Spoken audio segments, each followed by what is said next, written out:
Alright, excuse the mess. It's a little under construction and just overall messy. But this is where we're at so far. It's almost been a full year since I've acquired this property.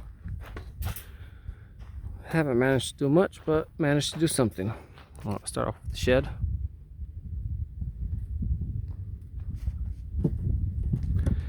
This area here, up until the end of this deck, right there, will be a planter for bougainvillea that will trellis itself up this.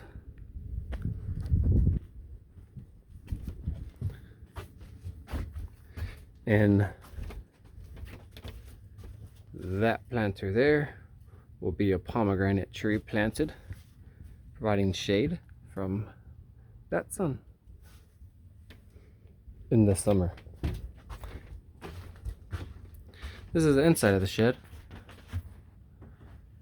We're still working on the drywall. As you can see, we got some makeshift molding for there was really large gaps in the back, so yeah, that's how we decided to cover that up. We'll see the finished product when it's finished. Still got some gaps and everything to fill in. Then we got to sand down these drywall, and this will be an art studio.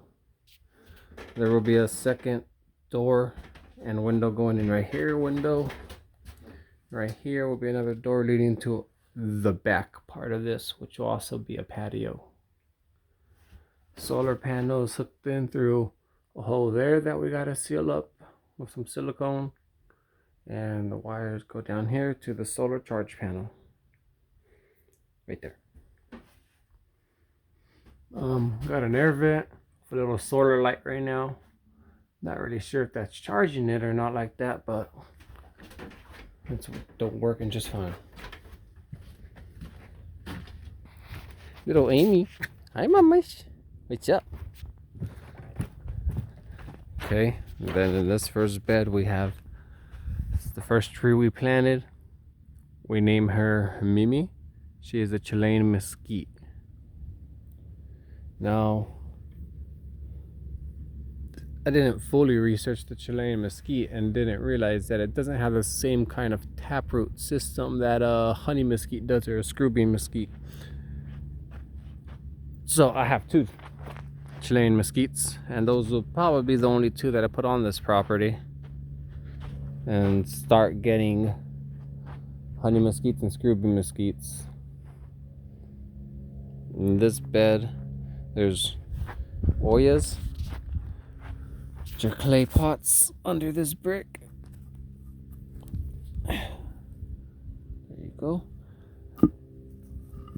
And that irrigates the surrounding soil around it as it dries. The clay pot like percolates, it sweats out the water that's inside the container to the surrounding dry ground, keeping it moist, which then irrigates the bougainvillea that I have in here, the random nasturtium seed that took off.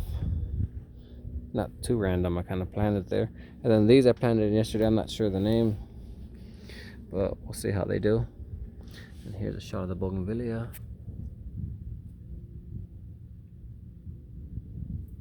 That was eaten down to the crown by rabbits. Is recovering and doing pretty decent. There's a little damage to it, a little stress.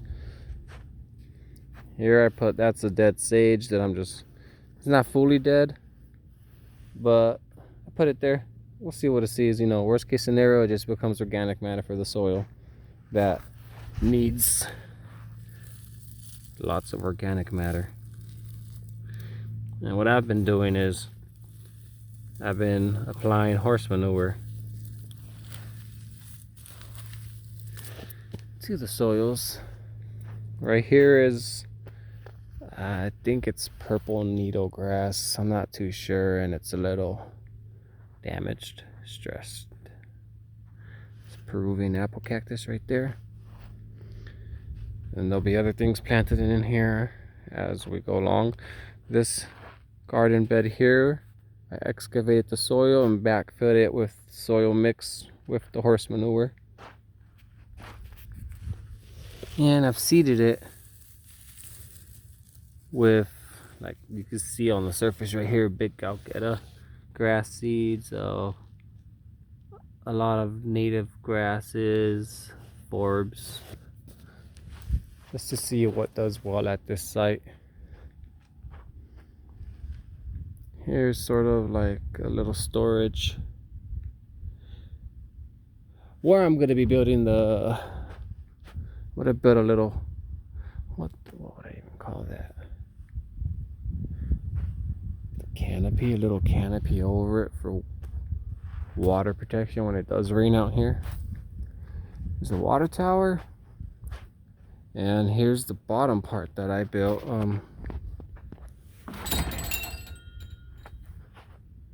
I think it's stable enough. We'll find out, right?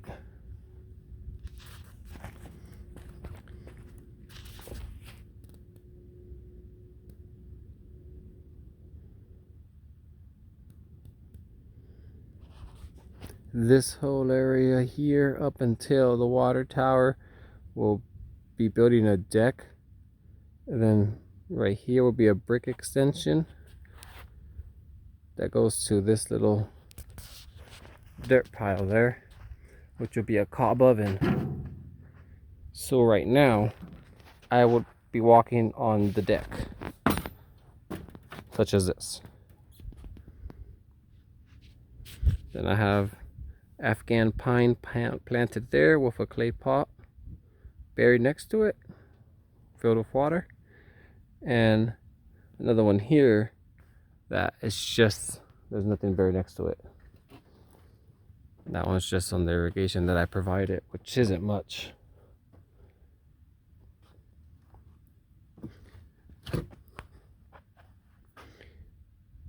And all this area is horse manure that's been brought in. And this first initial outlined area with these logs, this will be the beginnings of the food forest. Right here we have a fig tree planted, a black mission fig. I got a little shaded right now, just to slowly acclimate it to this climate. Here's the future pond that'll be built, 2 sections, so more shallow and a deeper side. And I'm not sure if I'm gonna use pond liner for that, or if I'm gonna do like a cement or clay type of deal. Sort of just jumped the gun there and dug the hole. It was excitement, but I got lots of other projects to do. Here's a little mini shooting range for the pellet guns. Yep. Since we're here over the fence line, right there are some Zy pits that I have. They're holes filled with manured compost. Composted manure? I don't know.